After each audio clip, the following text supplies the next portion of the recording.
السلام علیکم گائز، آپ کے ایک اور سوال کا جواب، کیا انگلش بولنے کے لیے ٹینسز آنے چاہیے؟ اس دن مجھے ایک اسٹوڈنٹ نے کال کی تھی، سر میرے جو ریلیٹیوز ہیں وہ باہر کے ممالک میں ہوتے ہیں اور انہوں نے ٹینسز نہیں سیکھے بٹ اچھی انگلش بول لیتے ہیں، تو کیا ٹینسز آنا ضروری ہیں؟ اچھا، اگر آپ باہر کے ممالک میں، اگر آپ یو کے میں، یو ایس اے میں، ان کنٹریز میں، تو آپ کو وہاں پہ ٹینسز سیکھنے کی ضرورت نہیں ہے، کیونکہ آپ کے پاس انوائرمنٹ ہے، آپ 24 گھنٹے جو ہے انگلش سنتے رہتے ہیں، بولتے رہتے ہیں، تو وہاں پہ آپ کو ٹینسز سیکھنے کی ضرورت نہیں ہے، آپ ماحول میں آپ کو انگلش بولنا آ جائے گی۔ جس طرح ہم نے کبھی اردو کے ٹینسز نہیں سیکھے لیکن ہم اردو اکارڈنگ ٹو گرامر بولتے ہیں، کوئی بھی گرامیٹیکل مسٹیک ہماری نہیں ہوتی۔ اسی طرح وہ لوگ بھی وہاں پہ ماحول میں ہوتے ہیں، اس لیے وہاں پہ وہ کریکٹ انگلش سنتے رہتے ہیں، تو اس لیے ان کی کوئی گرامیٹیکل مسٹیک نہیں ہوتی۔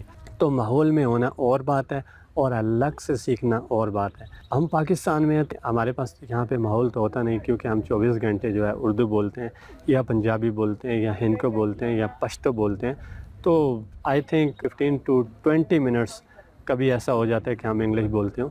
میں نے تو ایسا دیکھا ہے سینٹرز کے اندر، کلاس کے اندر بھی لوگ جو ہے اردو بول رہے ہوتے ہیں یا اپنی مادری زبان بول رہے ہوتے ہیں۔ میرے کافی اسٹوڈنٹس رہے ہیں، ایک بار میں کلاس لے رہا تھا تو وہ پریزنٹیشن کے ٹائم پہ بھی جو اسٹوڈنٹس ہوتے ہیں کبھی پشتو میں اسپیچ شروع کر دیتے ہیں اور پشتو میں لڑائی شروع کر دیتے ہیں۔ ہم جو ہے تقریباً 10 سے 15 منٹ مشکل سے انگلش بولتے ہوں گے، تو اس لیے ہمیں یہاں پہ ٹینسز سیکھنے کی ضرورت ہے، ورنہ ہمیں نہیں پتہ چلے گا کہ ہم کون سے ٹینس میں، کون سے زمانے کے اندر بات کر رہے ہیں۔ ہاں، اگر آپ باہر چلے جاتے ہیں تو وہاں پہ آپ کو ٹینسز سیکھنے کی ضرورت نہیں ہے، کیونکہ آپ ماحول میں ہیں، لیکن اگر آپ پاکستان میں ہیں تو پھر آپ کو ٹینسز آنے چاہیے۔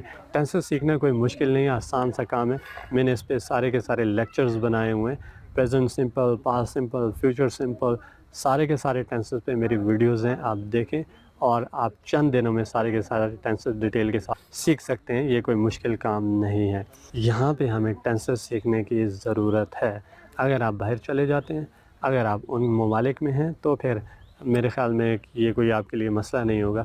اگر آپ کو ٹینسز نہیں بھی آتے تو آپ صحیح سینٹینسز سن کے آپ کی پریکٹس ہو جاتی ہے، آپ صحیح سے انگلش بولنا شروع ہو جاتے ہیں۔ لیکن اگر آپ ہر وقت غلط انگلش سنتے رہتے ہیں، غلط سینٹینسز سنتے رہتے ہیں، تو پھر آپ غلط ہی بولیں گے۔ اگر ویڈیو پسند آئی ہو لائک ضرور کیجیے گا۔ ملتے ہیں اور ویڈیو کے ساتھ، تب تک ظہیر خان کو دیجیے اجازت۔ اللہ حافظ۔